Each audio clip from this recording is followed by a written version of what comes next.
Good afternoon, and thank you for joining the Healthy Heart Nation heart to heart conversation on the Black Superwoman. 30-year-old Chelsea Chris was found dead in New York on January 30th. It is suspected that she jumped to her death on that fatal day. Chesley was the former Miss USA in 2019, and by most accounts, everyone who knew her said she always had it together, always smiling, always a joy to be around. A woman who had everything going for her.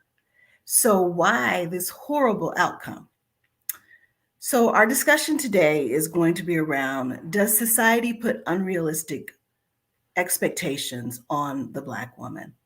So, thank you for joining us. And as we go into our conversation, we are joined by two very special guests. Christina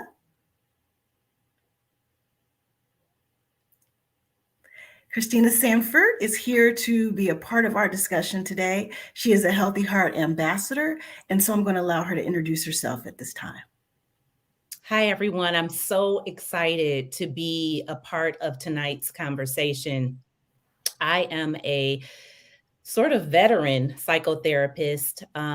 I serve women, professional women specifically, who are struggling with personal issues, emotional issues, mental health concerns that impact not just their family and their relationships, but also their work. I speak at different places, educational institutions, companies, businesses, and national conferences on issues related to mental health and wellness. And I'm just here to contribute to the conversation today. Thank you, Danette, for having me. Absolutely. Thank you so much for being here.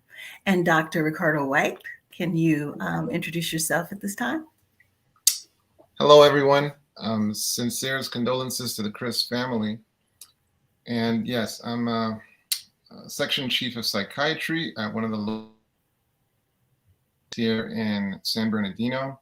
I'm also the proud founder of the Mastermind Institute, where we believe if you master your mind, you're going to master your life.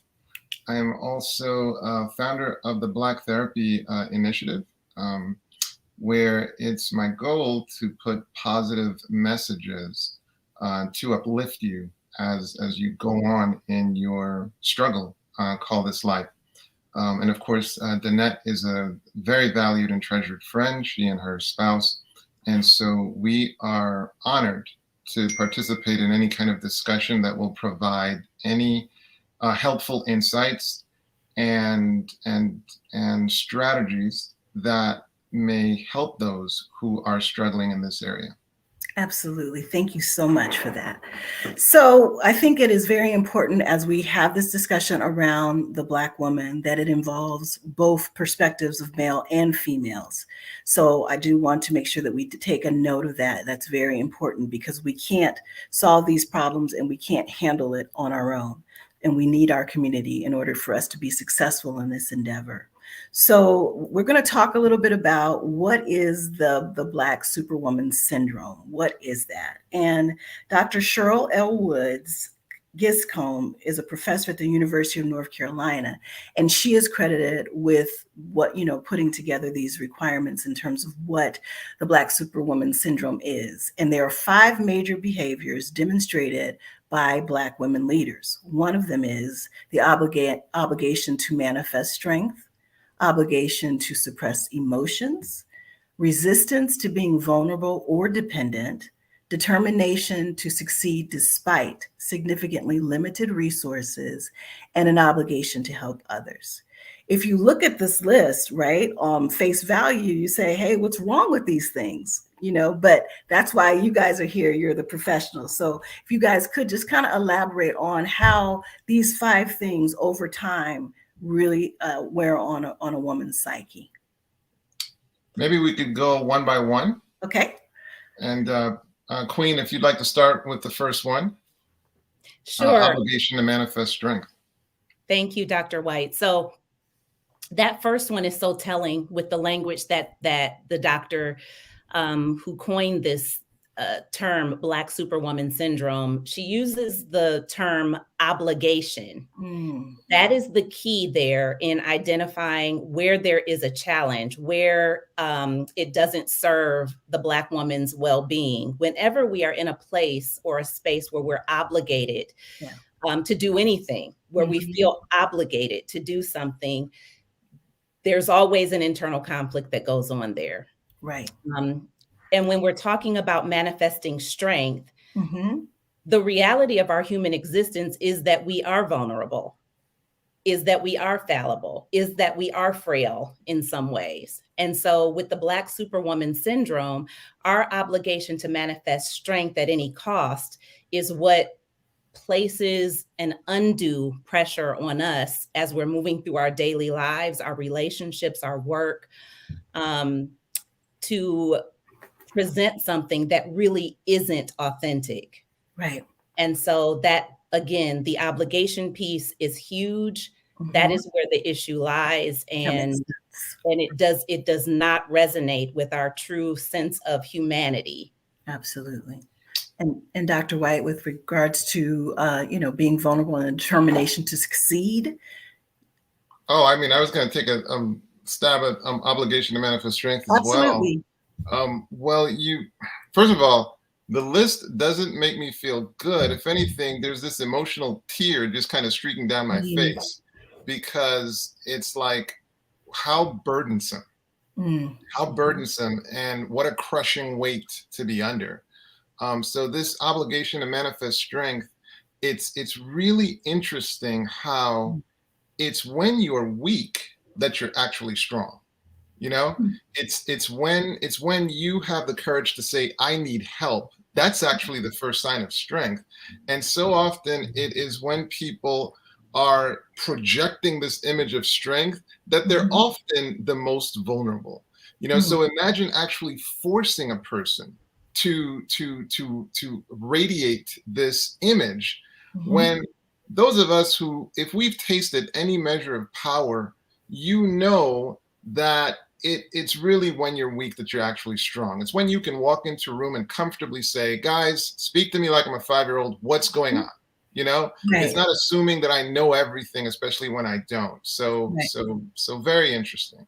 Yeah. And so would you guys essentially say that we're putting this on ourselves, or is this how society views us? Do we as Black women have the opportunity to say, I don't understand, and it not be used against us, especially in a professional setting? Well, the interesting thing is, I think it's fair to say that dominant culture has really struggled to acknowledge its blind spots as it relates to race. If you asked the typical person, hey, where are we?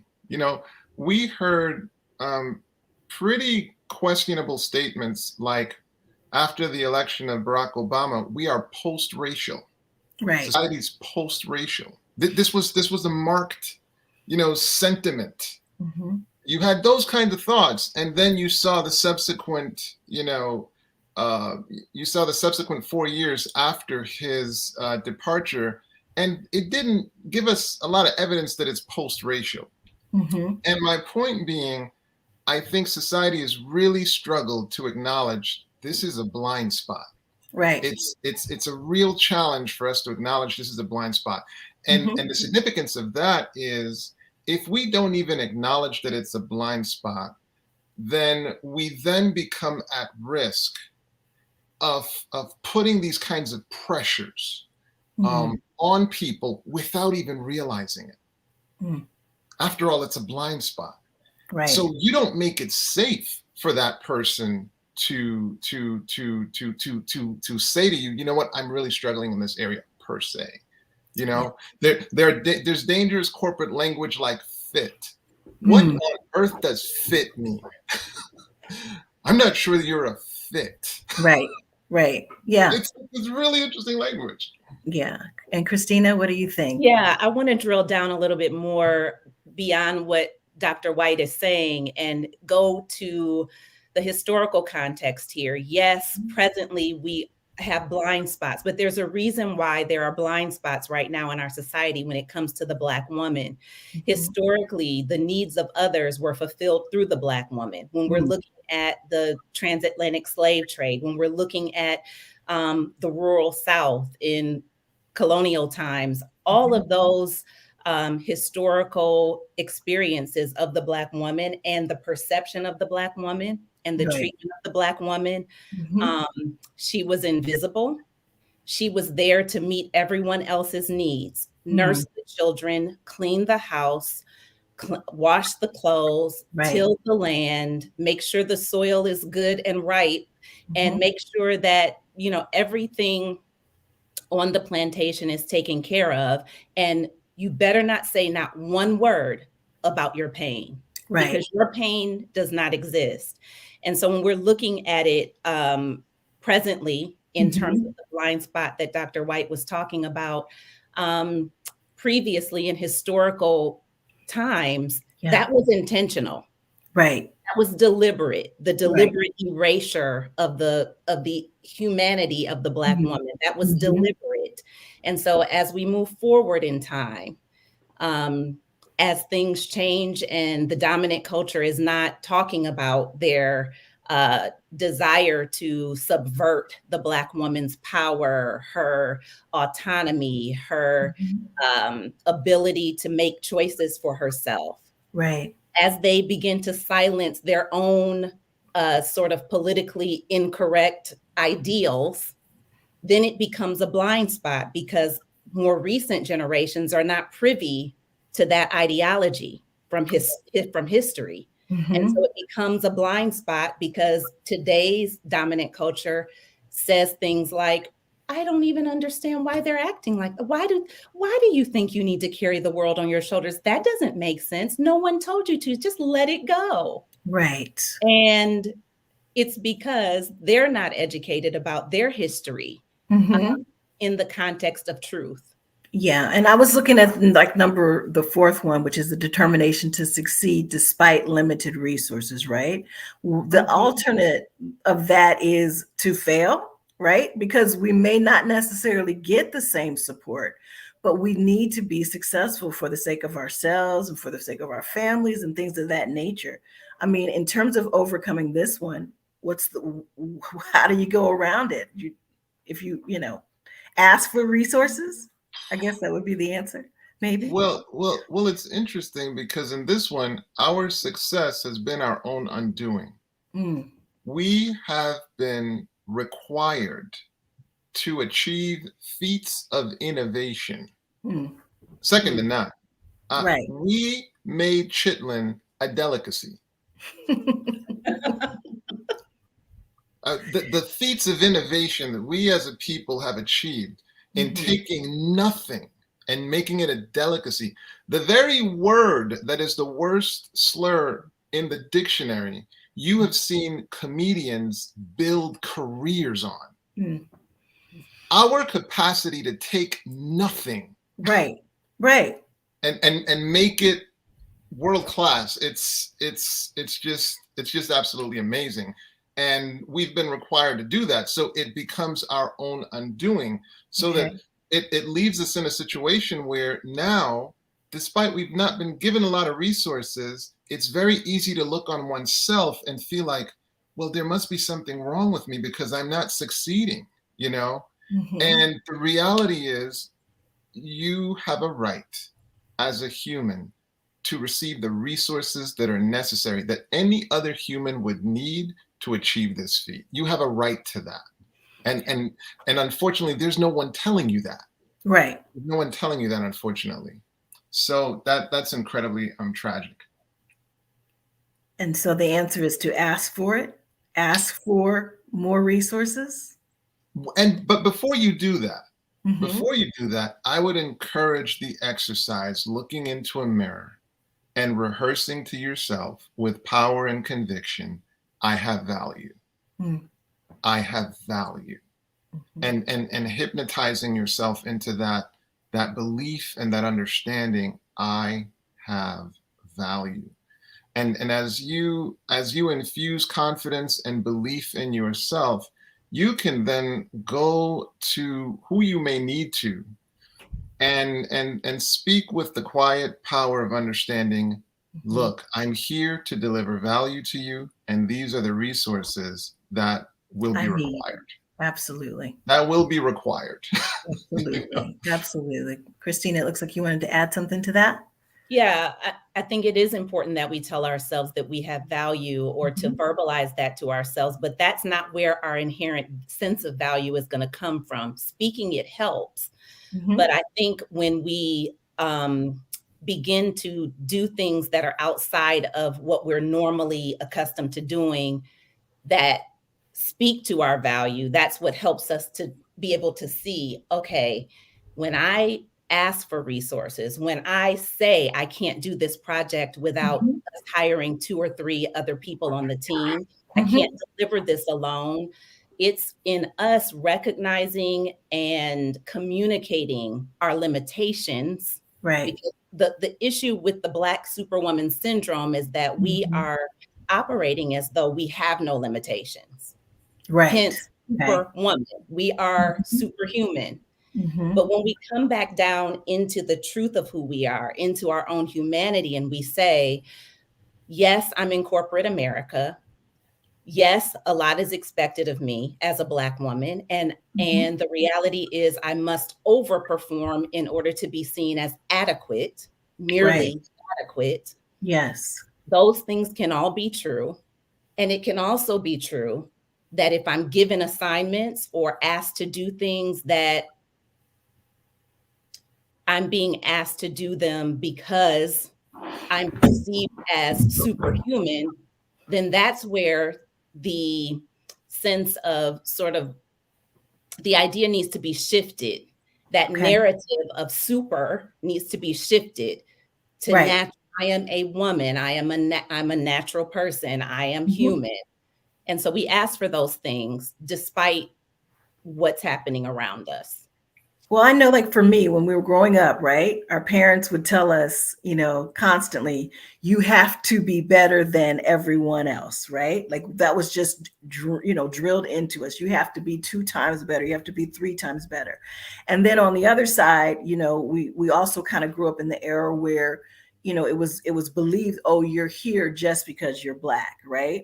So then that, like, even if you've earned it and you've gotten to that place, now you're like, okay, well, you're just here because you're Black, or, affirmative action or things of that nature. When in essence, majority of the time, if not all the time, we've had to work and prove ourselves more than anyone else, right? If you look at the statistics, Black women are overeducated, right? We have more degrees, we have more, masters and doctorates or whatever. And then we're still, from a salary standpoint, getting paid similar to what maybe a white man might receive after coming out of, high school and working a few years, like in terms of the comparable pay. And so like you guys are saying, basically, essentially, the way that society still views us has not changed, even though we've gone out and gotten the things that we were told would level the playing field. Do you all have things that you want to add to that? I would say has not changed sufficiently. Okay. Has not changed sufficiently. And I think this is where at times we can lose the dominant culture, where they're like, there's no question things have changed. Yes. Yeah, no, things have changed, but not sufficiently. And it's not going to be sufficient when there is not a collective acknowledgement of the wrong. Okay. It's an interesting statement when one says, I wasn't part of it or responsible for it. And you're also not part of acknowledging it.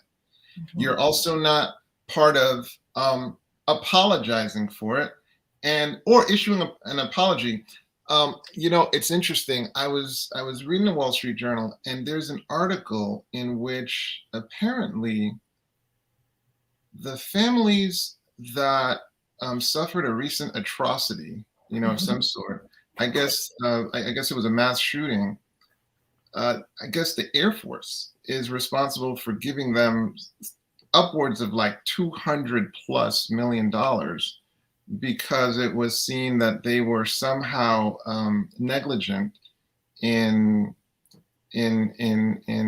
notifying maybe the FBI of some information. So I don't want to be, reckless with the details. Mm-hmm. The details don't as much matter as much as it's interesting that fault was laid at the feet of someone, Right. because of this mass shooting. Mm-hmm. Here's my question. What was done for Tulsa? Mm-hmm. What was done for this entire town that was incinerated along with its inhabitants? Mm-hmm. Nothing was done. Nothing was done for Rosewood. Nothing was done for Black towns that are at the bottom of lakes today. Nothing was done. Mm-hmm. It's like no mass act, and we see atrocity after atrocity where blame is made and reparation is issued. But in our situation, you see over and over again, very often these historic things that took place, there's nothing really done, and I just think that that's tragic. And we all know that if a wound is not acknowledged, if Mm-hmm. the wound is not cleaned, it continues to fester.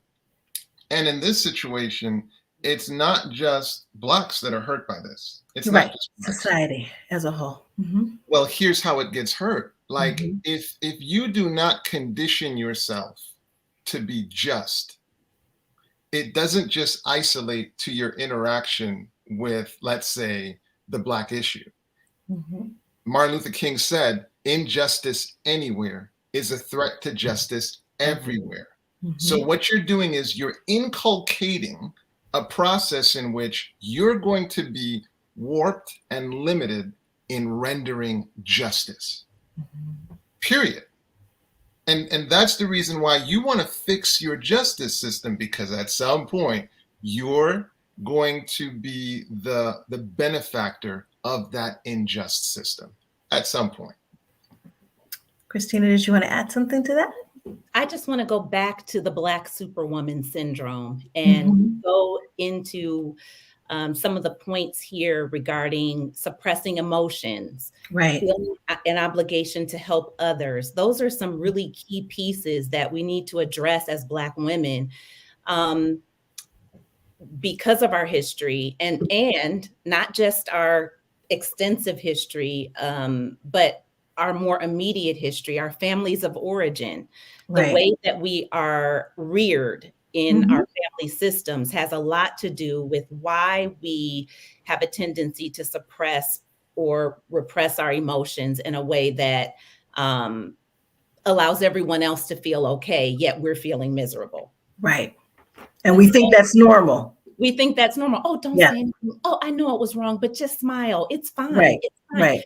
And this is an issue that goes across the gender in terms of women and girls in general. I was reared to be not necessarily demure, but pleasant, inviting, and agreeable.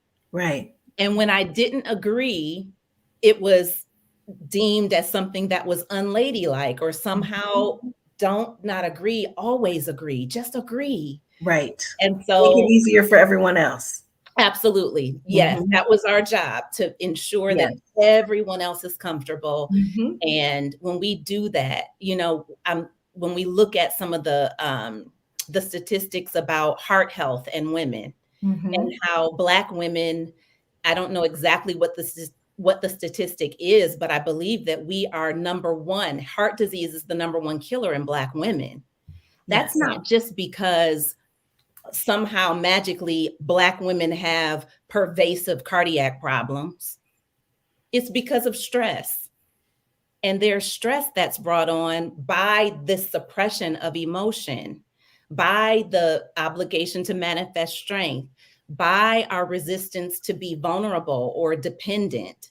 These factors all impact our mental health in ways, and our physical health in ways that are still being studied. And I know that there are studies out there that talk about this, but I wanted to bring that to the forefront today as we're talking about emotions and mental health. We talked about Chesley Chris and how she jumped from the 29th story and completed suicide. And there were things that she was doing and being, I'm sure, in her personal life that may not have been authentic because of these factors that we're identifying here.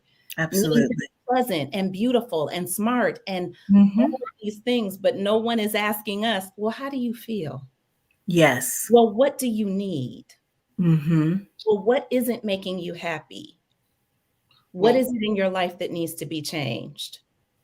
you can, Queen. You're not. Are you finished speaking, Queen? I am. You. What these things tend to have in common, especially this obligation to suppress your emotions, is a denial of your humanity. Hmm.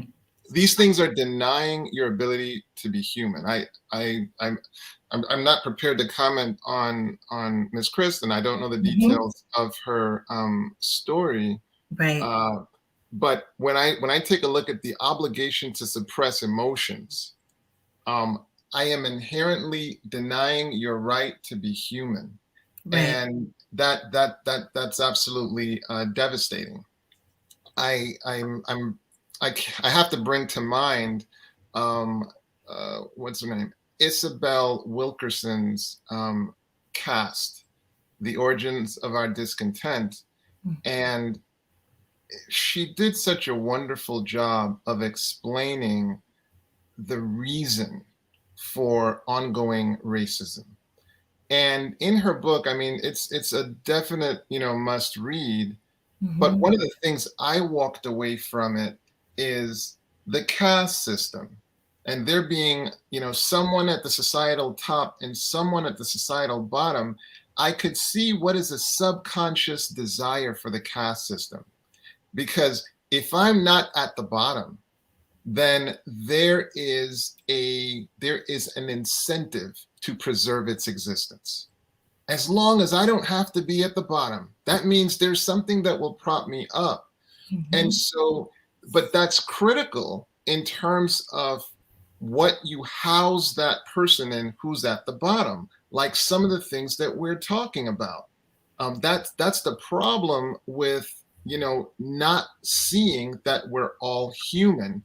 Right. Is the person is asked, look, man, you need to suppress your emotions. Now, from a mental health standpoint, we know how unhealthy it is to suppress. we Right. we know how unhealthy it is, and how critical it is actually to find healthy forms of expressing what you're feeling, and it being a critical thing that women have Hmm. venues that allow them to express and to be vulnerable, and to not suppress their emotions, and to be felt and heard and valued and validated. And so the last point is the obligation to help others, right? Like there's a part of you that gets something from helping others, but again, it's the word obligation, correct? Absolutely. And there's, you know, when we look at our obligation to help others, there's a twofold piece there, Okay. actually threefold. The first one is exploring our intentions for helping. When we're clear and connected to ourselves, and we can ask ourselves, well, why am I doing? If I choose Mhm. to do this, why am I doing it? Right. What is it that I'm seeking to accomplish? What's my intention here? But Mhm. the other two pieces are when we feel obligated to help others. Um, Sometimes we do it because of our poor self-worth. Mhm. We do it because by helping others who are in need, somehow that gives us a sense of value that we Mhm. don't have any other way, or we don't Right. believe we can accomplish in any other way. And so we do that in order to bolster our uh, sense of worth, our Right. feeling, and to really help ourselves to feel better. Mhm. Um, and then finally, when we're obligated to help others, sometimes we do it because that is what we feel is expected of us Right. instead of what we want to What we do. want to do. Right. Mhm. And so that goes back to some of our family of origin stuff. It Mhm. also goes back to our generational pattern, um, in the historical context. Speaking of the Black Superwoman syndrome, that it doesn't matter what you feel. Right. They need help and you need to do it. There's And another you piece. sacrifice. You And you sacrifice sacrifice. yourself. Right. Yes. But the It's a other sacrifice. piece, there is a final piece there, and I was trying to remember what I was going to say there. But yes, the Black Superwoman syndrome, because we are an oppressed people, especially in America, by virtue of our oppression and our oppressive history, our being a victim of oppression, we naturally have a sense of compassion, and a sense of an empathic sort of bent toward people who are in need, because we know what it feels like to be in need. Okay. And so there's a connection that we have between our experience historically and someone else's experience, even if they don't have the same racial or cultural history as we do. If they're the underdog, then we somehow intrinsically connect with them and we feel a sense of empathy. And there is a dynamic there that's going on. Right. So like you want to invite everybody to the party because at that one time you got left out of the invitation, right? Yes, exactly. You don't want anybody to have to feel the way you felt in those moments. Well said. Well said, Christina. And if we just drive it down even further, you're talking about it's okay to do nice things, but what's the motive? Right. What's the motive? Is the motive a healthy one? And what we're talking about is if you don't feel you're inherently valued, and if you feel like your value will be derived from this, so now you feel obligated, like what exactly is the need that you're fulfilling? And this is really interesting because when it's time to fulfill needs, we are at risk for fulfilling the need with the real thing, or we can fill it with a counterfeit. Okay. The danger of filling it with a counterfeit, or this dynamic where I'm using this to validate myself when I'm supposed to have inherent validation, is you struggle to set boundaries. You struggle to set boundaries, attach consequences, and enforce them if violated. And it all can stem back from not having a sense that you have value or the legitimate ability to enforce those boundary violations. And here's why this discussion of boundaries is so important. When you talk about a vault, if you look up the definition of a vault is a space within which valuables are kept. Okay. And when something is valuable, it has to be bounded. The space around it has to be protected. And so that's the critical reason why when you're going to do something that's important, or when you are someone that is important, you have to have those boundaries around you. And that comes from a sense of self-worth in terms of understanding I'm valuable. And so you're not worthy because you're helping someone. You're worthy. Yes. Period. Like, period. I'm worth it. So I'm not just worth it because you like me because I'm giving you something. I am worth it already. Because I am, right? And now I can with comfort say no. Right. Because you're not trying to prove anything to anybody. And I can deal with the discomfort from your little twinge or whatever. It doesn't take away from my value. And oh my goodness, relationships get really rich when you can say no. And it doesn't take anything away. Girl, I know that. I know you're busy. I know you got a lot going on. It's cool. I'll hit you up another time. You know, know you have something real at that point, So this issue of boundaries and not accepting counterfeits is critical. Okay, so we've got a couple of questions that we want to just kind of go over. And so we'll go and go into that now. And so quick questions, and I would like for both of you guys to answer these for us, please.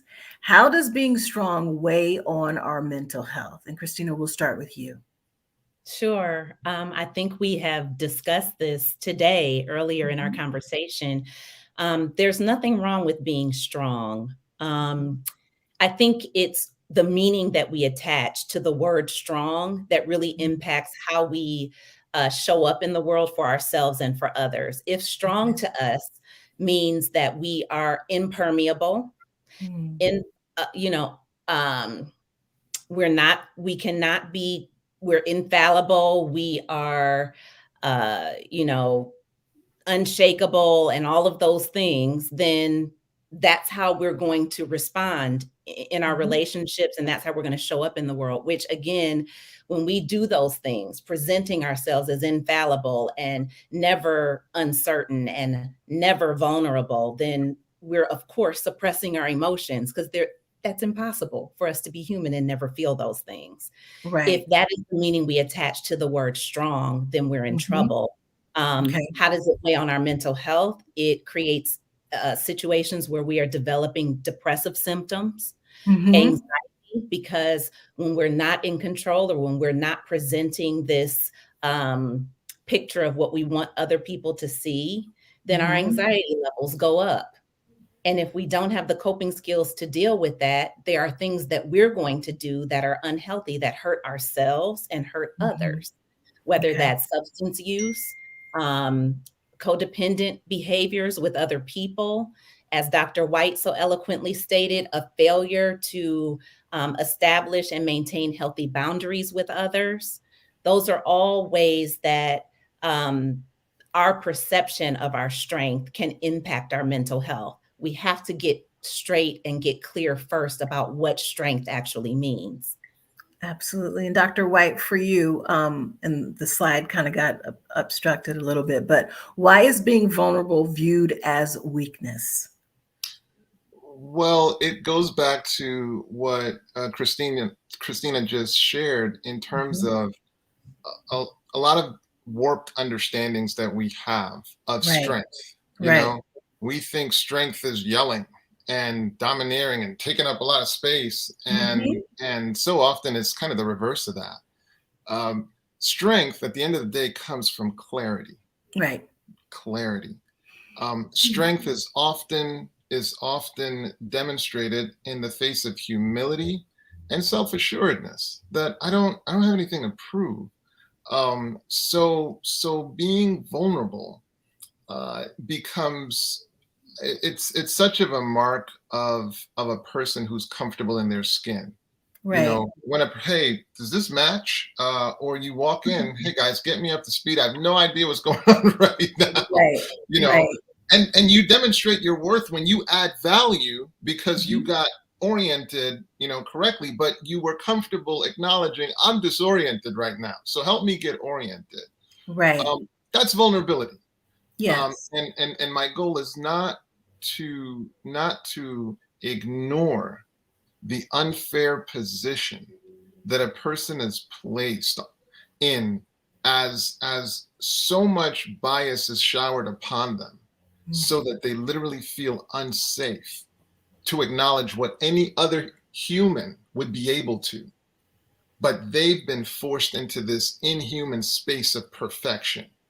and Right. and, and there's so much, there's so much punishment, there's so little tolerance. At the end of the day, the question is, do you really fit? Yeah. These are some very interesting terms.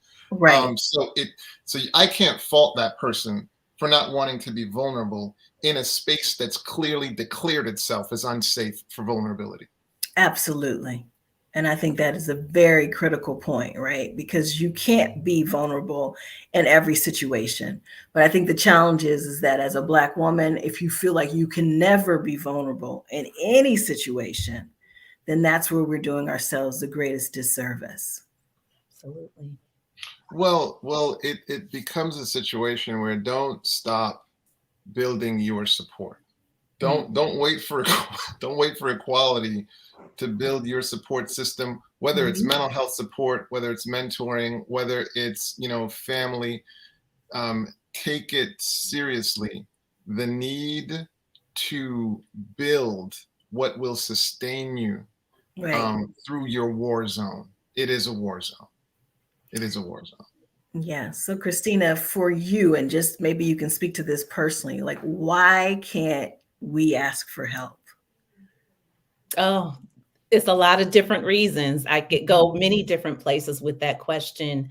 Mhm. Um, I'll take it back to our personal experience. Okay. Um, when we don't have our needs met, in our families of origin, in our family system. Mm-hmm. I just want to be clear with everyone that everyone across the human race Mm-hmm. is in families where there are needs that are not being met Mm-hmm. because we're being reared by and we're in relationship with humans. Mm-hmm. So even as children with parents who are great and amazing, there Right. were needs that were not met. Mm-hmm. And so I think that's the premise there, understanding that no matter what happens in our Right. lives and how amazing things appear, it's important for us to ask ourselves, what is it that I needed that I didn't receive? Okay. Because when we do that, Mm-hmm. we then acknowledge our own humanity. Right. We also acknowledge that our needs are valid. Mm-hmm. And so when you ask, why is it that we don't reach out for help? Right. Part of it is because if our needs were not met in our childhood, Mm-hmm. in order to cope with that, many of us develop a false idea or a false self who says, I don't need any help. It's easier to say, I don't need any help than to say, I desperately needed help. And the people who were there to protect and love me did not show up for me. Right. And so we develop this needless, wantless mentality that, oh, do you need help with that? No, I got it. I got it. What? No, I'm good. Right. Hear Black women specifically say, I don't need no man. I just need God. That's it. Right. Okay. Why don't you? I mean, okay, that if Right. you don't need anyone, then why were you placed in the world and wired for connection with other humans? And Mm-hmm. why were you placed in a community called the world if you don't need anybody else but God? You should have Right. been translated the moment you were conceived because you don't need anybody. Right. So Exactly. we have to be really careful about the reasons why, going under the surface and asking ourselves, why do I have that attitude that I don't need anybody? Right. Because it's just not true. And Mm-hmm. it is a betrayal of our own experience, our own human experience, and our own, it's a betrayal of really who we are at our core. And Right. that And is, yeah. And I think it also it goes down to forgiveness, right? Because in those instances, usually someone has asked for help at some point and didn't get it, right? For whatever the reason is. And so in that, they develop a pattern that says, if I ask for help, I won't get it. And therefore I'll be disappointed because I won't get any help. And it'll make me feel worse to ask for help than to actually, ask for it. And maybe I'll get it, right? They're thinking about the times that they didn't. And so, I would assume that there is an aspect of forgiveness that is necessary, that you are willing and able to forgive the human who may have let you down at some point in time when you ask for help, and allow someone to help you in the future. No, after you, Queen. okay, I was just going to ask this, and maybe Dr. White knows this because Mhm. of his background, but I have this theory, and I could be completely wrong, but this is anecdotal research that I've done in my own practice over 22 and a half years. Okay. People who struggle with forgiveness, Mhm. struggling to forgive, Right. there are certain medical challenges that this group of people develop over time. And it seems to be directly related to something that they never let go of. Mm. Anger, unforgiveness. I've Mhm. seen heart problems, fibromyalgia, things that are like, okay, I've had people come into my office and say to me, it wasn't until I forgave my grandfather for maybe sexually abusing me until I forgave him that Right. I didn't have these manifestations of chronic fatigue syndrome. I Right. can't get out of bed. My muscles don't Mm. work right. My body doesn't work right. My immune system is jacked up. Maybe Dr. White, you can speak to Sure. that. Sure. First of all, there's a book, Helping Clients Forgive, that Mm. underscores the critical role of forgiving in mental health, but health in general. I was a biochemist in undergrad, And one of the most fascinating things is seeing how thoughts impact your biochemistry, how your thoughts are the essence of a biochemical reaction. Okay. And a lot of times we almost want to think that a thought is just ethereal, or it's just in the ether, or it's just there and it's disconnected from your body, when in fact, Mhm. if you just saw a little mouse run across your, your floor or something like that, you're talking about heart rate and blood pressure and, a very, very physiological response. Well, that was a Right. mouse. Imagine a chronic big mouse, something Mhm. that's chronic, that's in your space Right. constantly, and that's having, a chronic elevated level of cortisol, for example. Like, these things have a physiological consequence, Mhm. and contrast that with if you were to go through the process of coming to like a psychotherapeutic resolution of what was done was wrong. In Right. fact, it should not have been done to me. And there's no question that person was wrong in that they did it. And you go through the exercise of, uncovering every way in which it was wrong and what it took from you. And Mhm. then you come to that space where it's, what, I'm going to leave that there. You know what? I'm going to evolve past that. That's work. But Yeah. the implications are huge on your very physiology, Mhm. because these thoughts have a physiological manifestation Right. that of course can be very harmful when you don't take the time to actually resolve them. Yeah, Yes. there's just briefly, I want to share a resource with our audience tonight. There's a book entitled The Body Keeps the Score. It's by Dr. Bessel van der Kolk, Mm. Vanderkolk. Van der Kolk they're all separate words, Van der Kolk. Okay. Just so that in case anyone is looking it up on Amazon or whatever. But the book is, Okay. it was a groundbreaking book several years ago that Dr. van der Kolk wrote. And it really just talks about how trauma Mhm. registers in the body first. Mm. And so because it registers in the body first, his research and his understanding of trauma really turned the psychological world on its head, neuroscience specifically, because he made some connections there to help people understand what's happening when they experience trauma. And so that book is excellent in learning how your body is impacted by the things that happen to you outside of your body and in your relationships. But by the way, there's a whole discipline called psychoneuroimmunology that is, providing groundbreaking information about the interplay of psychology and immunology and yeah, psychoneuroimmunology.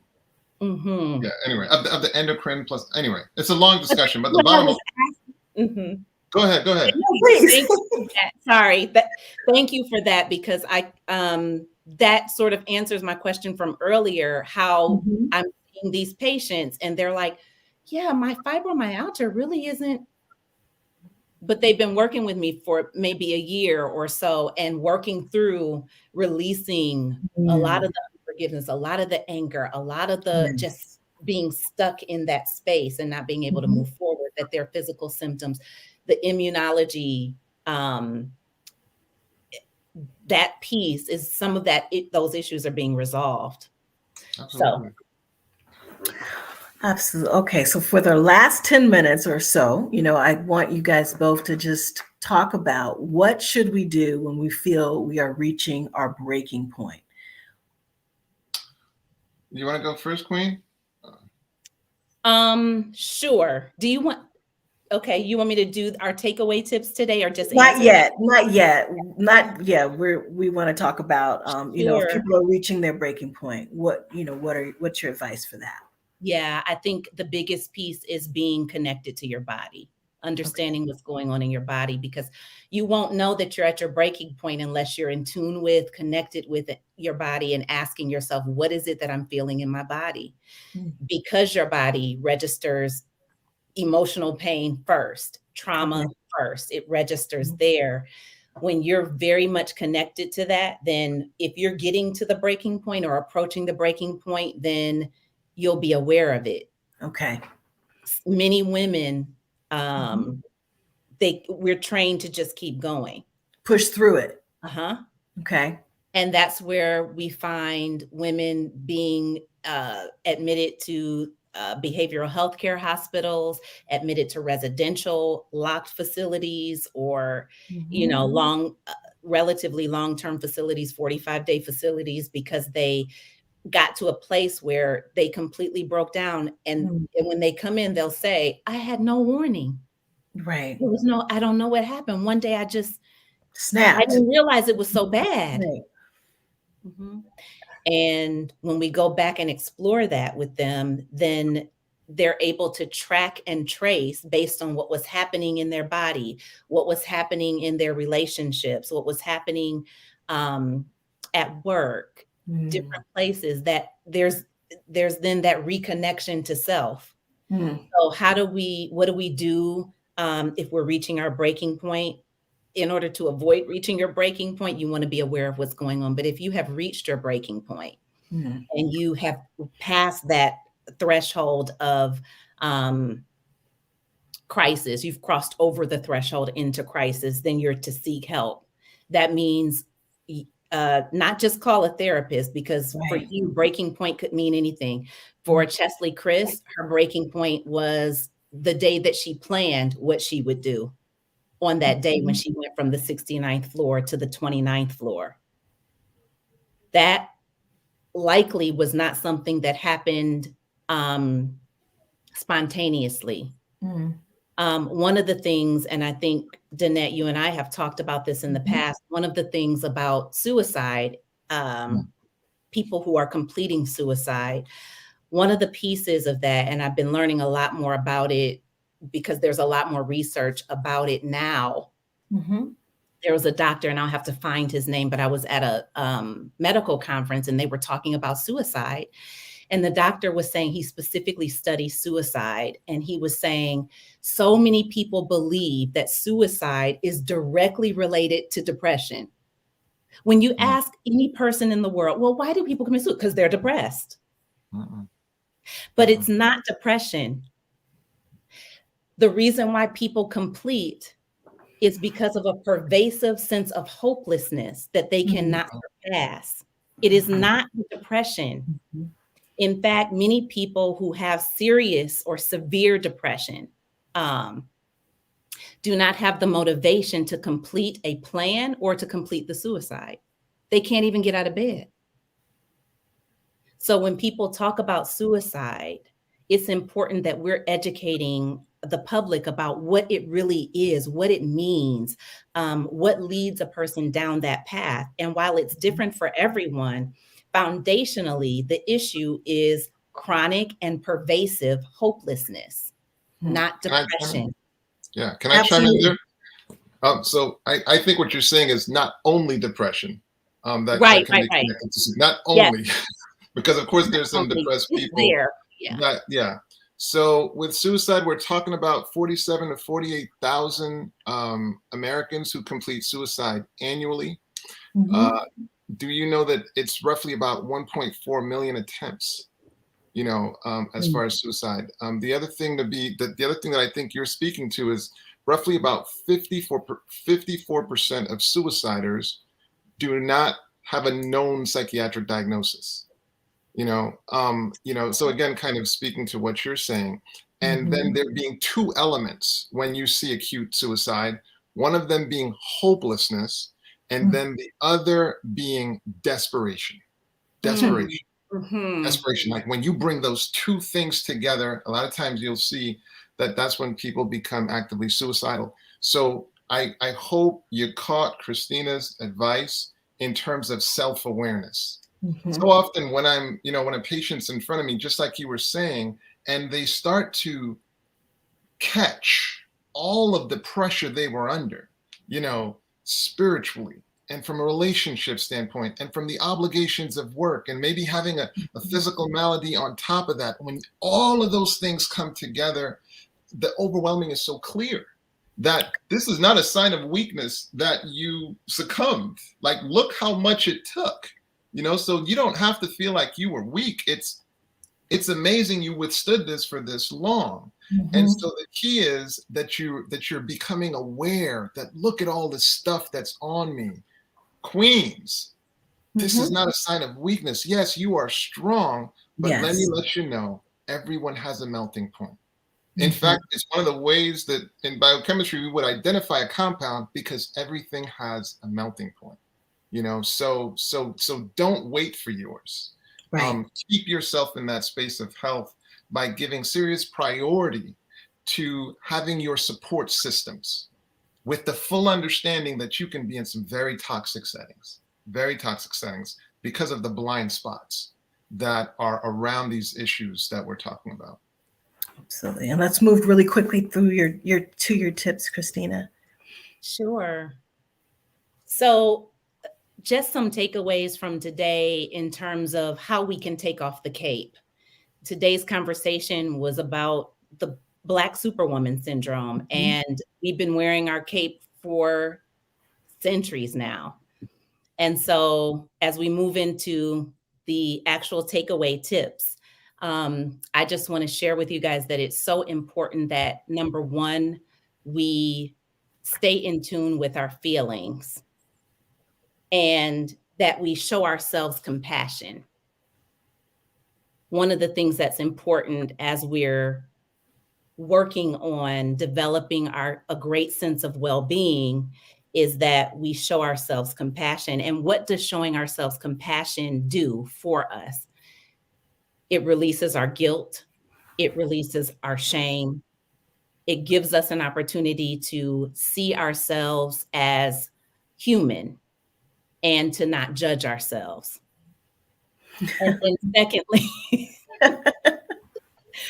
thank you. Secondly, we need to take our time to identify our feelings and what's happening in our bodies. I've talked about this for the duration of today's conversation, how important it is for us to be connected to what's going on in our body, not just what we're thinking and feeling, but what we're experiencing in our body, because that gives the clue to what's happening.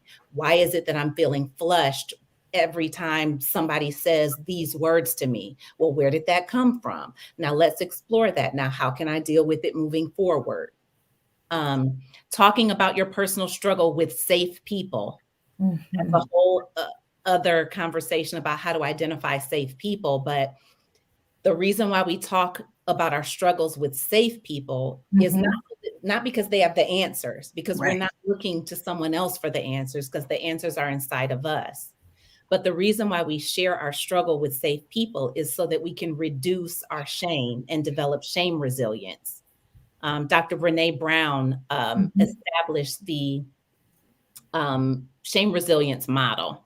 And I've been following her probably since way before her very first book, because she's a social worker like I am. So she was speaking at conferences before she became huge on TEDx. But it's important that we do that. It's important that we talk about our struggles with safe people, not expecting them to give us solutions to our problems, but so that we can release the shame and move forward with our lives.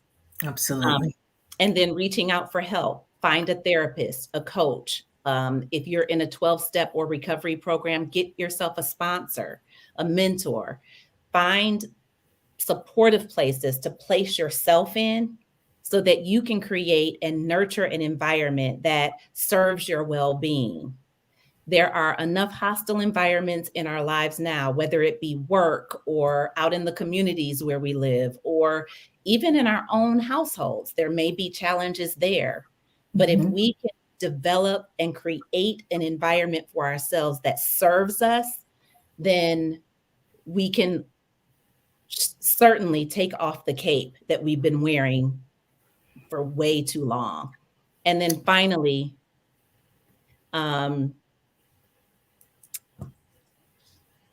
there are three other ones that I want to briefly go through as well, that will help us. And that is, stop rescuing others to validate your worth.